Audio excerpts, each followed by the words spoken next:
Tired of those blurry, low-quality screenshots? Well, today we're gonna fix that. Seriously, fuzzy captures just don't look professional. Let's get them looking sharp. And you know what? You don't even need any special software. It's already on your PC. We're talking about Snip and Sketch. It's a super powerful tool. Okay, let's get into it. It's a really simple 4-step process to get exactly what you need on screen. First up, we gotta open the tool. And there's a super fast keyboard shortcut for it. Just hit Windows, Shift, and S. Seriously, this is your secret weapon for quick captures. You'll see this little bar up here. Honestly, the rectangular snip gives you the most control. Okay, now for the easy part. Just click and drag a box around whatever you want to capture. The second you let go, you'll see a notification pop up. Go ahead and click on it.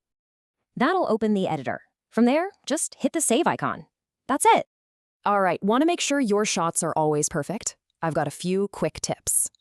And this is the big one, folks. Always save your image as a PNG file. See, PNG is lossless, which means it keeps all the sharp details. JPEGs can get blurry. And here are a few more pro tips to really step up your screenshot game.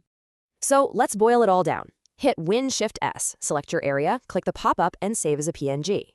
With this, you can create those perfect pictures that really get your point across clearly. So, what are you waiting for? Go try it. You're all set to capture your screen like a pro.